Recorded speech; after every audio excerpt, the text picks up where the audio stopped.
Uh, this is Philosophy Meets Gendertrash from Hell by Amy Martin from last fall of 2024. And this was published at the blog of the APA. So the blog of the APA is not a philosophy like research journal, but it is the APA is the American Philosophical Association. Their blog posts are written by professional philosophers on philosophically relevant topics. And so this is, in their like a sort of approved sort of blog topic area. Now, so we'll see what this is. And as always, I'm going to read this. My first time reading it. I'm not endorsing it. And then at the end of it, we get to rate it. And we have a rating system. So if you stick around, you get to rate what you think about this. And here we go. You don't look like a poet. You look more like one of those people they're always writing about in the Times. So that's like an insult. It's like, okay, you're not like actually a poet. You're just like what the popular media calls a poet. It's a non-league friendly. Yeah. The discipline of philosophy is both professional and playful. It plays at deceiving and make-believing about what it is. Okay, so they're calling us out right here. See that? We're trying to be like, you know what the profession of philosophy is? It's bullshit academia. But we like to think, we like to tell people we're writing like, important things and stuff. Is what I was saying earlier. I thought when I was younger that like, oh yeah, I'll work on some problems and I'll solve some problems. Well, you know what you find out when you get older? The thinking you're going to solve the little problem, it relates to all the bigger problems. And so it's like you actually can't just pick a small problem and solve it. It's not how things work. It's like everything's connected. Okay, author continues. This is a confrontational start for an essay. Yes, it is. But it is illustrative of confrontation. In 1993, Kiwi wrote about a confrontation with a philosopher for the zine Gendertrash from Hell. The zine series, created by Canadian activist artists Xanthra Philippa and Mira Soleil Ross, featured essays, guides, poetry, art, critical analysis, personal ads, cartoons, and eulogies for dead friends across 4 issues from 93 to 95. I was just watching some reaction videos of Sublime. And, the people who are reacting are, inevitably in their 20s or whatever. And so Sublime was already dead, or Bradley Noel was already dead by the time these people were born. But it's like in this time period, like 1992. It's like, and they're like, huh. They're like, what is this? What kind of music is this? We don't understand. It's like weird shit from this era. This was a weird era. Unreal says, young me, I'm gonna solve problems. Old me, problems are problems. Yeah. Yeah, Vipers, yeah, I've missed the innocence of the 90s. Yeah, well, again, I was watching it was like April 29th, 1992, from Sublime. Is about the Rodney King riots. It wasn't so innocent, but it was very different then. And the problems we had then are very, very different from the problems we have now. Of course, some of them are the same. Still don't be black in America. It's still not like a safe thing to be doing. But, yeah. It's like very different problems. It feels very innocent now. I don't know if it is, but like that's how that definitely I get the feeling. It's like, can't we all just get along? No, we can't apparently. All right. In the second issue, Kiwi describes attending a keynote by philosopher Elizabeth Gross at the 1993 Queer Sites Conference in Toronto, lamenting that the queer in queer sites exclude trans people. Kiwi takes Gross' presentation as exemplary of the 1990s academic trans exclusion. Kennedy says, innocence or ignorance of the 90s. Yeah, a little bit of both, of course. From Kiwi's vantage point, Gross was a philosopher with only a cursory scholarly or interpersonal understanding of trans people, posing as an expert with epistemic authority while not even aware of the nascent term transgender. As reported in Gendertrash from Hell 2, Gross describes transsexual women etiology as a series of phantasmic relations to what they imagine women to be, end quote, using this to explain away suicides as a case of realization that lived womanhood cannot be aligned with the fantasy of womanhood. All the while, Gross used her paid platform to express worries about vaguely getting into trouble with unnamed others. Okay, so you can see we are still dealing with these issues today. We do not have anything solved. But yeah, this is a 2024 article, and so the author clearly knows that these things are still very relevant. Yeah. Oh yeah, before I forget, our good buddy Luminance is here. Luminance is doing philosophy also. He does poetry on Thursdays and philosophy on Sundays. He's doing critique of pure reason and some related secondary literature on Sunday afternoons, at least in U.S. time, U.S. East. So if you're interested in philosophy stuff, go check out Luminance Bloom. He recently minted PhD, maybe not so still recent in the grand scheme of things, and Heidegger on Heidegger and poetic speech. Yeah. Okay. Kiwi concluded that Gross's response was enough to make transgender throw up. Yeah, I mean, a lot of shitty ass philosophy and people make shit up. I also was reminded of a story about people writing about drugs, like, recreational drugs, that have never taken recreational drugs. And that, even if you're not trans, you can understand, you can be like, people who write about drinking and like smoking weed, things that are not like hard drugs or anything like that. Very like recreational things that a lot of people do for fun nowadays. And a lot of philosophers have like shit on them. You can just think it's not comparable, but you can just imagine, like, you have not had the experience. It's just like, you can realize, like, what are you talking about? Like, people like reefer madness. It's like, it has nothing to do with anything. And it's not like a comparable thing to gender studies in this, but like, it's like, you can see that people do this constantly and across a lot of different topics. Like, I'm just going to make stuff up, and my fantasy is what like is actually going to happen. What are they fucking talking about? Okay. From the perspective of Kiwi and others like Gendertrash from Hell contributors, it was Gross who had a phantasmic relation with what she imagined trans women to be. Trans women's suicides needed to be linked with the concrete situation of violence and social exclusion experienced by trans women, including suspicious situations where the police dismissed deaths of trans women as suicide rather than murder without further investigation. In contrast, academics could get paid to daydream about the lives of trans women while safely elevated above them through social class and prestige, accepting occasional moments of confrontation and anxiety about getting into trouble. Though bad feelings between philosophers and trans people were mutual, the former could be mostly separated from the latter by a wall of class access. Yes, I am talking about armchair shit. That's exactly right. I mean, this happens all the time. All the fucking time, across lots of stuff.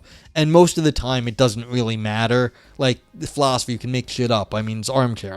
I know if I ever leave my armchair for anything, I'm probably fucking up because I'm better at a philosopher than basically anything else. Like, if I was going to go do science, there are better scientists out there. If I'm going to go do if I'm going to go play music, I'd have to learn how to play any music at this point. But, like, I'm good at philosophy. But, like, this happens all the time where people think, oh yeah, I know what I'm talking about, sitting in my chair and not doing it. It's like, it's a constant human sort of thing we do. I'm smart. I can talk about this thing I have absolutely no experience in. And, as I always say, I get shit wrong all the time. If I ever get something wrong, let me know. Okay, continuing. Confrontations are often marked as milestones within trans studies scholarship. Sandy Stone's 1987 essay, The Empire Strikes Back, is often narrativized as an inaugural text of trans studies. It confronts Janice Raymond, an academic who was publishing Mary Daly-style mytho-poetic analysis directly about Stone and her work with Olivia Records. In 1995, at a lesbian and gay history conference, Susan Stryker confronted Gay Liberation Front veteran Jim Farrat by remarking, "I'm transsexual and I'm not sick, and I'm not going to listen to you say that about me or people like me anymore." End quote. Trans scholars continue to discuss the meaning of these confrontations as Cameron Awkward Rich. Wow, someone's name is actually Awkward. Interesting. Never seen that before. Cameron Awkward Rich does when thinking about transness alongside maladjustment in his book, The Terrible We. Viper says, I think I can handle an armchair philosopher, but a treadmill philosopher sounds like a fucking nightmare. Yes. I mean, that's just Sisyphus, though. Up and down he goes. In contrast with Gross's phantasmic trans woman, Gendertrash from Hell, along with the intellectual and artistic work that emerged from its scene, tended to link transness with social class. Decades earlier, Sylvia Rivera fought her way to the stage at a Christopher Street Liberation Day rally to critique the middle-class white club that often excluded trans people and street queens from the 70s gay liberation movement. Almost a decade later, Emi Koyama would elaborate that trans exclusion in feminist organizations often depended on a social ontology of womanhood that brackets out differences in race and social class among women. As part of a social group that was in transition from unshakable associations with criminality, madness, sex work, drugs, tabloids, seedy undergrounds, and based frivolity, Koyama emphasized that white privileged trans people must avoid throwing away others as a bargaining chip for inclusion.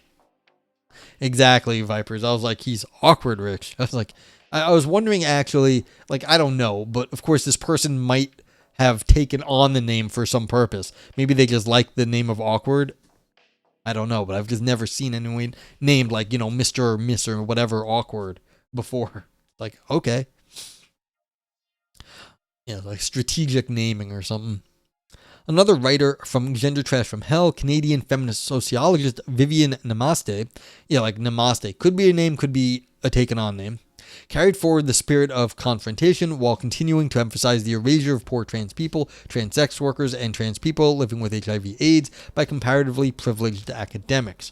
Her main focus was the 1990s rise of gender theory and queer theory, through which academically enfranchised scholars such as Elizabeth Gross and Judith Butler could cast the lives of poor trans people as mere abstractions for working through their own projects of gender sex ontology or performativity.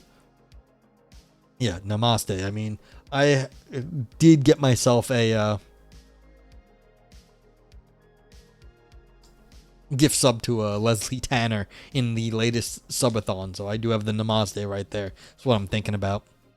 Yeah, exactly, Vipers.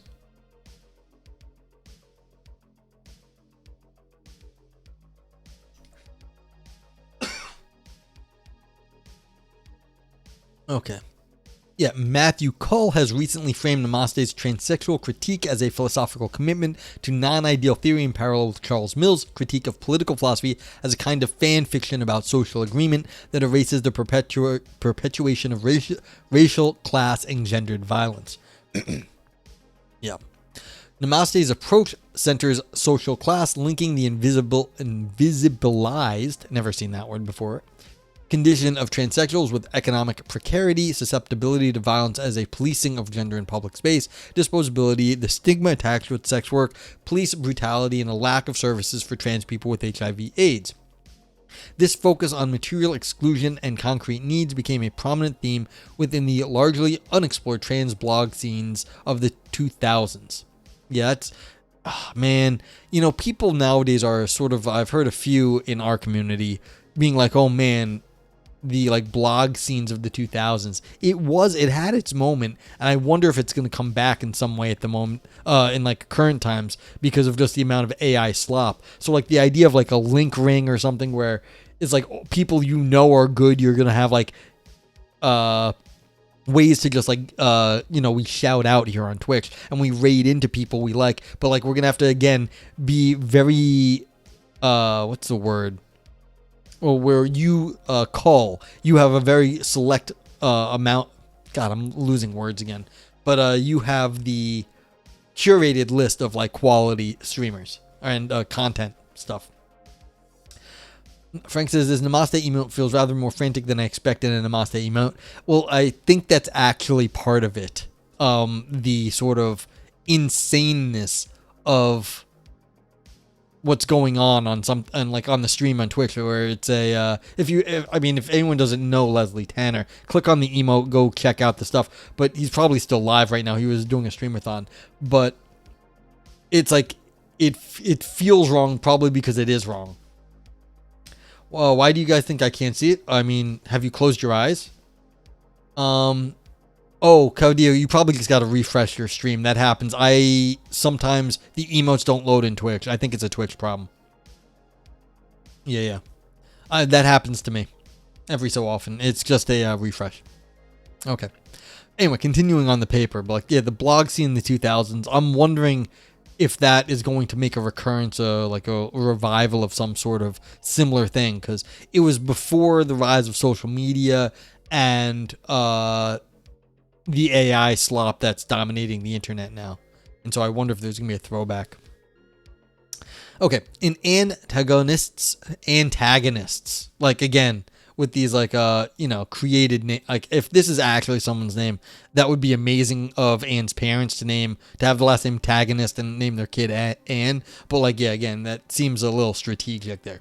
In Antagonist Confrontational 2009 essay, she insists trans women need more or less in order decriminalization, housing, education, and employment. I want all those things too, by the way, but trans people too. As in, not being swept off the street, not being banned from shelters, yes, being allowed GED classes, and, well, employment. Can you provide these? Yeah, I mean, other people need it more than me. I do have a job and a roof over my head. Refresh did not fix it. Oh, well. Yeah, come back tomorrow. It might be just Twitch. Well, not come back tomorrow. Just wait till tomorrow. It's no big deal. It happens. The academic workplace presents many... Yeah. I wonder if the browser misloaded, and so you've got a dead GIF in the cache of the browser. Awkward. The 1,290,735th most common surname in the world. So okay, so there are like the awkwards out there. Kind of cool. That feels like what was it? We're in Spaceballs. Keep firing, assholes. Sorry.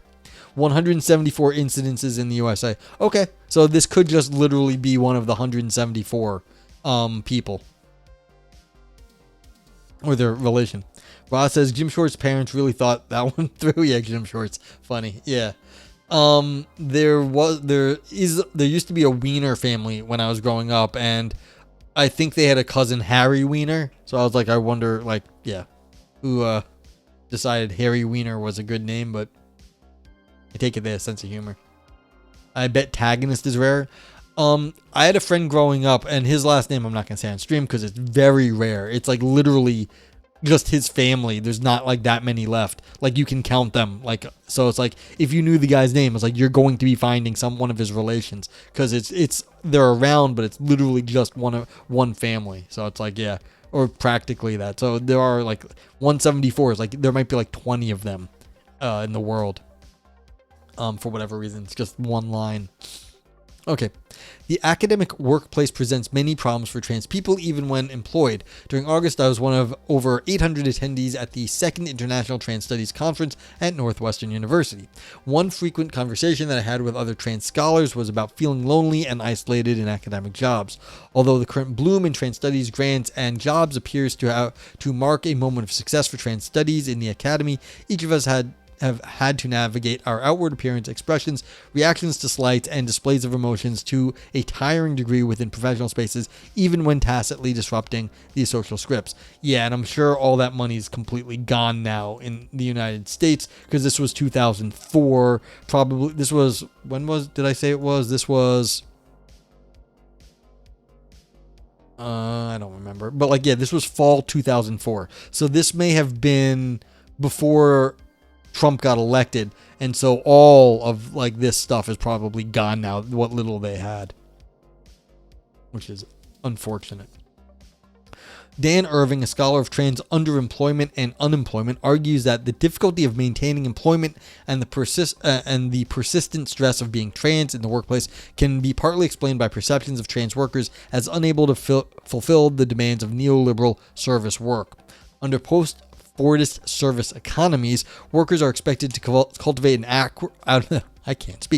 outwardly pleasant appearance and embodiment that appeals to customers, clientele, coworkers, and employers. Because workers are also human, this involves the suppression of negative feelings and negotiating expressions of self that are considered inappropriate conduct in the workplace. Trans workers stick out in such workplaces because they are perceived as going against the demands of work propriety. Non-normative gender expressions run counter to good feelings such as gender self-cultivation, and such gender self-cultivation distracts from proving one's worth as an employee, and workplace cohesion is disrupted when coworkers feel aggrieved by their proximity with gender alterity. Trans people in the workplace always risk getting into trouble. Yeah, I mean, even at my workplace, which is very good about these things. We've had trouble. But I mean, there are other compounding factors on some of them, because we've got some trans people at my workplace seem to be getting along just fine, and others have had trouble. And I wonder if it's like just the department or if there was something else going on. But yeah, it's a thing. While presenting at the Trans Studies Conference, Irving described persistent patterns of trans people putting in extra work to manage the feelings of those around them, while having their workplace consistently disrupted by patterns of exclusion, isolation, diminishment, and disposability that are difficult to communicate with others. These patterns can be understood within the broader sphere of what Irving calls effective economic injustice, effective economic justice. Although trans people are now increasingly found within the academy, perceptions of trans people in the workplace are likely to carry over into the philosophy workplace as well, structuring work experiences, employment decisions, and the ongoing impacts of stress and loneliness.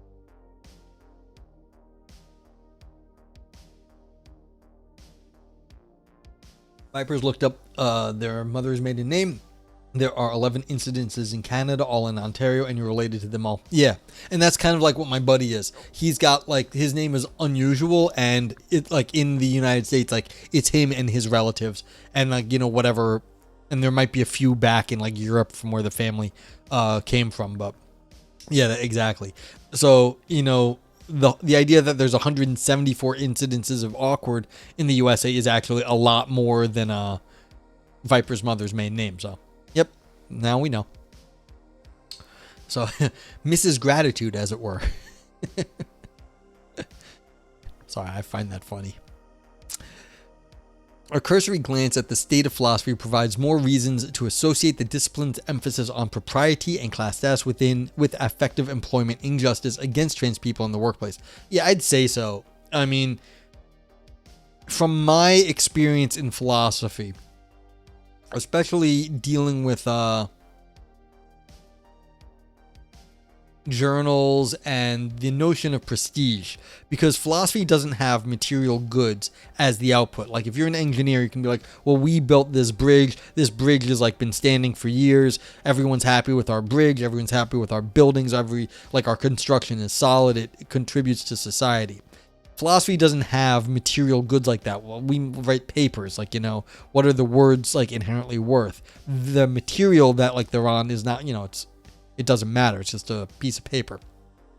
So that means you need to be able to do other things to show your worth to, like, other people. Because when they say, what do you do in philosophy? It's like, well, okay, I write stuff. Yeah, but what's that worth? Like, I can't even show most people what I write or I do. It's like, it's, you know, esoteric.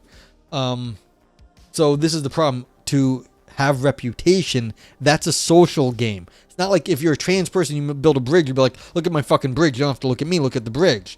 If I'm a trans person writing philosophy, it's like, well, why do I want to talk to you? And if you're, like, not in a good place socially, like the people don't like or are afraid of trans folks, they won't want to talk to you because that's all you have are your words. And it's like, I don't want to be if they don't want to be in dialogue with you, then you've got a problem. And so there's a problem with the reputation in philosophy because that's all you got. And so if people don't want to be talking with you, it's difficult.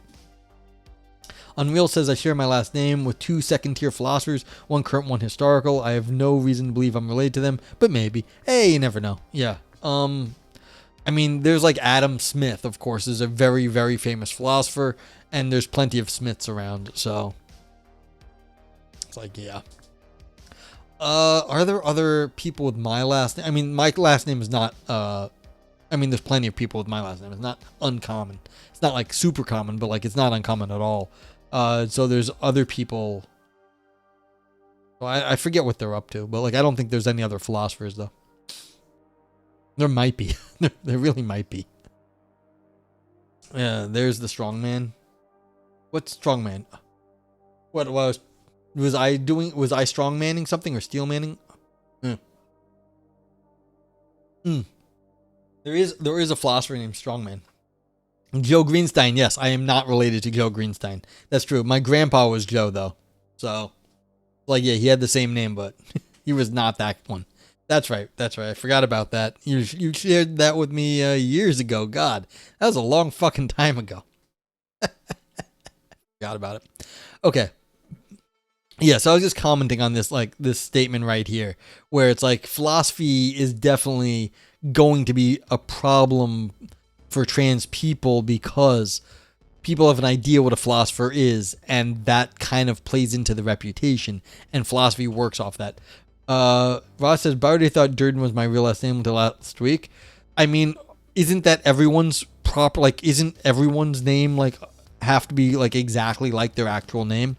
I mean, of course, Barrett, I think, actually is his last name. Like, that's the rules, right? That's funny, Rod, though. Frank says, I'm not related to Joe Greenstein. My grandpa was Joe Greenstein. Make up your damn mind. Oh, yes. See, that's fun. I'm not related to the Joe Greenstein that Vipers did, but my grandpa was Joe, but not the same Joe. So it's like, yeah. Yeah. Same name, different people. So, the frigate problem. Anywho. Although demographic information about trans participation in philosophy programs is incomplete, surveys have indicated that fewer than 1% of intended philosophy majors and philosophy PhD recipients self-identify as transgender or non-binary. That is actually surprising. I wouldn't be surprised if there were more people that claimed non-binary now. I wonder when the survey is from. But like, yeah. No, it's his first name. Oh, his name is actually... Is his first name? I had no idea. I knew it was his name. I didn't know it was his first. Okay. So, someone named him Ba. Baru. Okay. Such statistics indicate it is likely that philosophers, like most of the public, are unlikely to personally know a trans person as a coworker or in general. There are trans people at my job. I don't actually deal with them, though. It's like, do I know people at, like, in my daily life? I don't think so. But, actually, wait. I know people that are maybe could classify as intersex. I don't know. At my job, there's a lot of people at my job. Anyway. Yeah. Deal with them? Yeah. Well, it's like I don't have any interactions. Like, I see them over there. I don't have any, like, actual interactions, though. I don't I have no dealings with them. I don't like deal. I know what I said. You're not wrong. But, like, I don't have any dealings with them is what I meant to say. Not that and I don't have any decision making that relates to them in any way, shape, or form. So it doesn't matter. When I said hi to you, to them? I mean, there's a lot of people at work I don't say hi to. They're not special in that way. Yeah. It's like, it ain't having anything to do with them being trans that I don't say hi to them. It's because, like, I just don't deal with a bunch of people at work because I don't want to talk to people. I work in New York City. One of my coworkers could be Spider-Man. I'm not from Queens. I work in the Bronx. Thank you. Yeah, I guess, but it's possible. Lumen says hi to my coworkers. Wittgenstein, Heidegger, Kant. Yeah, sure. Will do. I wonder what my colleagues have as the nickname for me. That'd be interesting. Actually, what's funny is they called me Coleman for a little bit because either someone was pulling a prank on me, but when I moved into a different area, one of the guys was calling me Coleman either to fuck with the other workers or just because he misheard my name. And so a few people still call me Coleman as a joke because they thought that was my name. They probably call me... I don't know what they call me. They probably just call me standoffish because I don't talk to people. Yeah. But I'm nice enough to most of them. But yeah. Like, yeah. Like, I'm nice enough, really. But yeah, it's like, wouldn't hurt me to say hi, but again, I don't say hi to most people there. It's a big place. Okay. How come I don't talk with people? Why would I talk to people? What benefit is it? Yeah, I go to work. I don't want to deal with the assholes there, and then I go home, and I got other shit to worry about. I've got enough shit to worry about most of the time. That's usually what my position is. Now, I talk to some people, but mostly if they talk to me, then I talk back and I get to know them. But generally, I'm busy. That's what it is. I need to conserve talking for stream. It's true. I actually talk more on stream than I do for, like, the rest of my days. Your guy with the mustache. Oh, you want to know what's hilarious? There's another guy named Noah, and he had a better mustache than like everyone. He had the full on wax mustache, like out to here. Like he had the proper fucking like hipster wax mustache, like out to the side. And he wore like fancy shoes and like he was stylish and stuff. I'm just like looking like whatever. Like, I mean, I wear like, work appropriate clothes, but like he had the fucking full on wax mustache. He's also like tall and skinny, and I'm not like tall and skinny. Like he was very tall and skinny, which is funny. But like, yeah, that's the other Noah where I work. Dad, it's so cold in here. Go stand in the corner. Why? The corner is 90 degrees. Hilarious dad jokes. Yeah. Nickname is work is nice because I stand in the corner. Yeah, okay. Noah and Loa. Dividing is better the right word for that kind of pointy mustache? Well, it's definitely fancier. It was definitely fancier. It took more effort to make and maintain. So I'll go with better in that case. Yeah, I mean, I had a thicker one, but like he really, it was impressive. So yeah, definitely more effort. Yes. So yeah, I mean, it's nothing personal against the people I don't talk to at work. I don't talk to most people at work. But then again, like I said, it's a big place. Why would I talk to all of these people? Okay. Yeah, so are unlikely to personally know a trans person as a coworker or in general. Yeah. In addition to a lack of personal familiarity with trans people, studies indicate that philosophy as a discipline may be among the worst for academic mobility, with mentor impact and mentee impact strongly correlated. Yeah, so this is basically you have to get into the top program to get like a top job. And so again, that is part of like being interpersonal with people.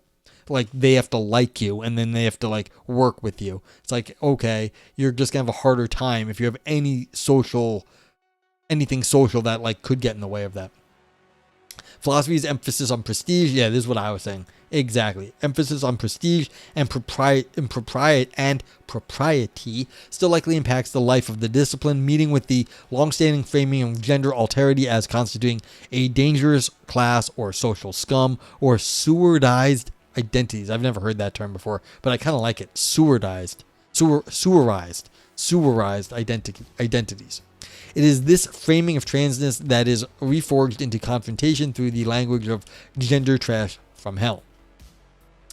In 2009, Naomi Zach reflected on the relationship between academic philosophy and the social ontology of the freak. As with Irving, Zach argued that trans people are likely to experience exclusion within professional philosophy because the choice to live as openly trans and to transition goes against the expectations of gender, class, race, and disability propriety within the discipline.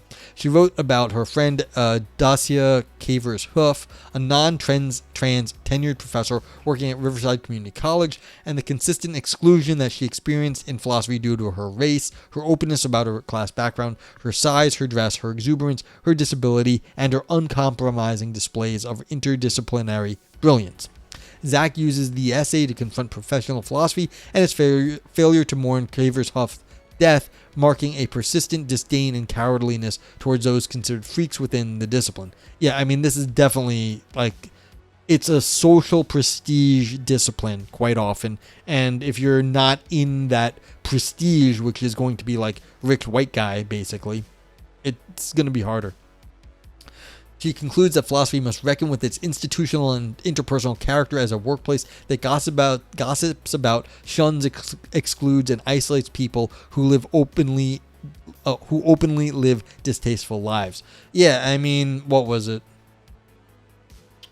You definitely hear about, like, you still get this shit.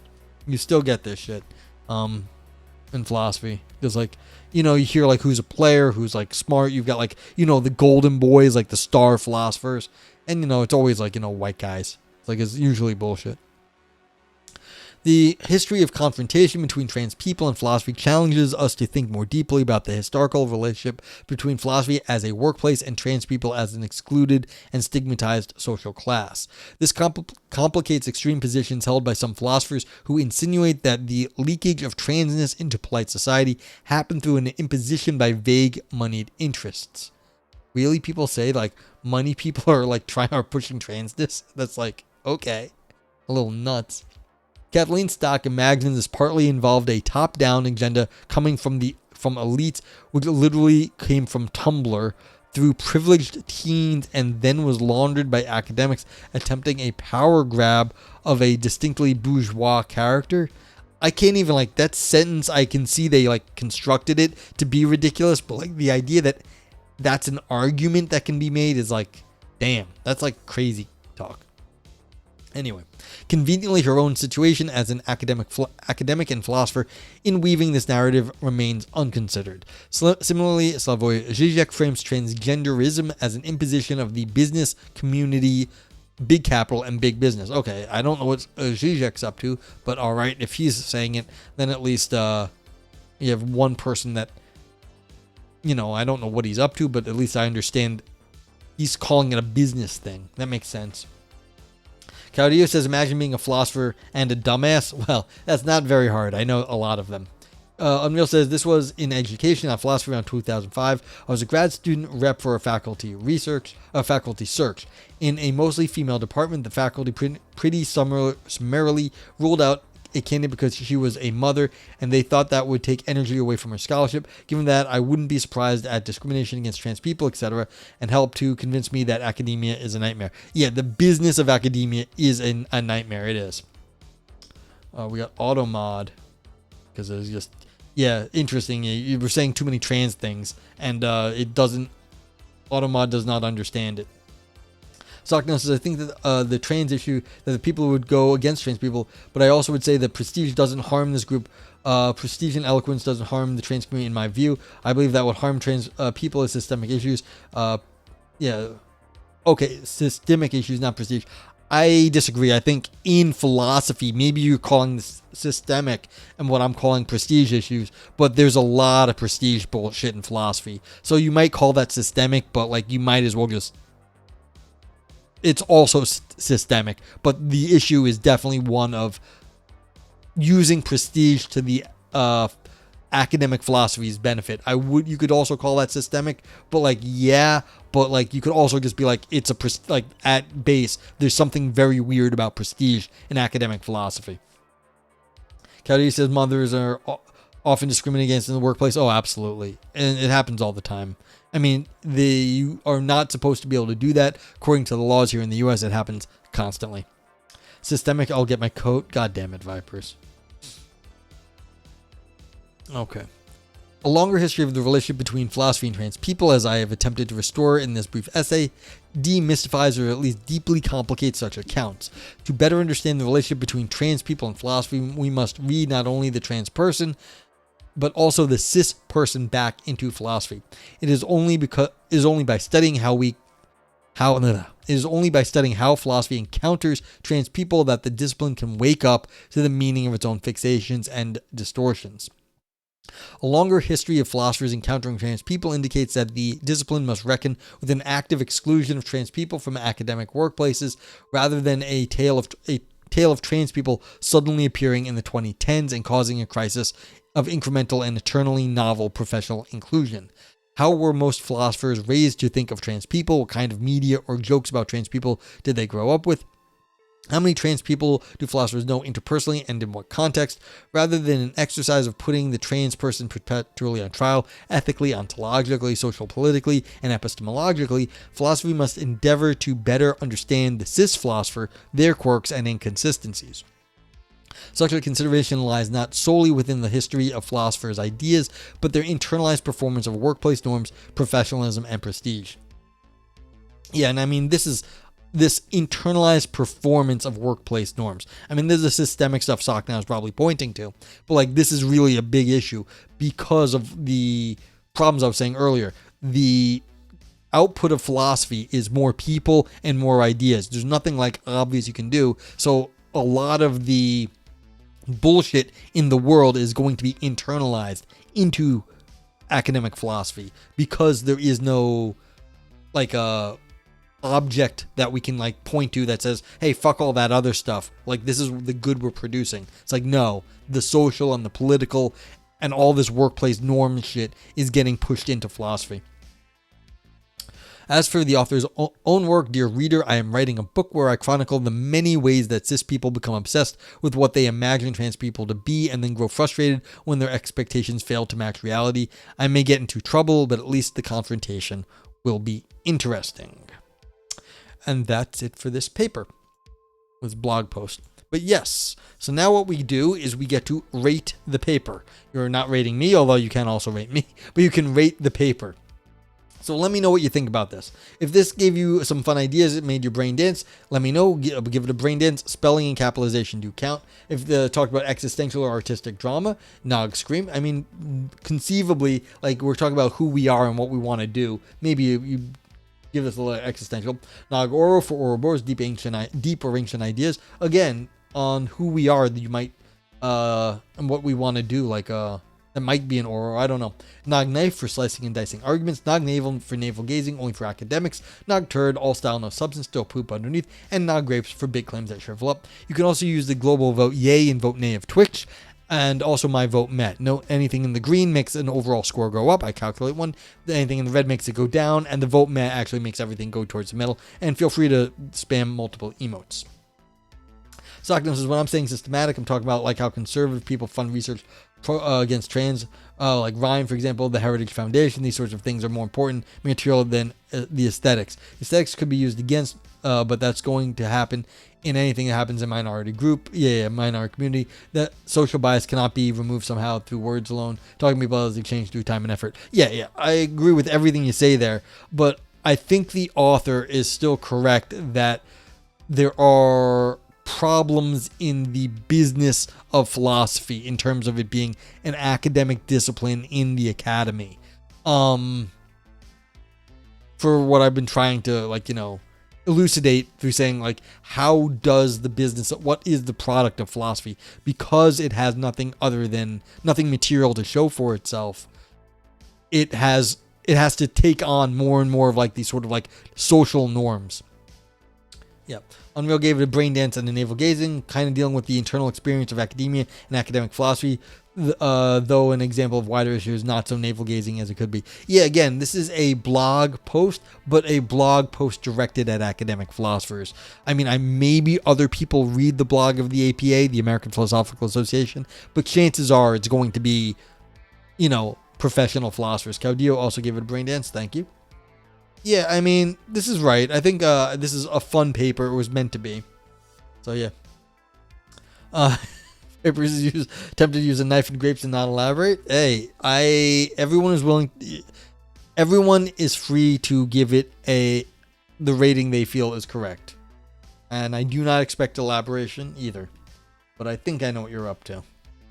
So let's give it a brain dance. I am in agreement with people. I thought this was like, they sprinkled in some ideas. It's again a blog post. It's not the most deep, not well thought out. It is well thought out, but it's not like the most rigorously argued bit of philosophy we've had here. But again, it's not meant to be. It's meant to give you an overview. Vipers wants to peel Brian a grape. Yeah. I'm gonna go with Nog Scream, like I was saying earlier. So and I this as a piece, it could be.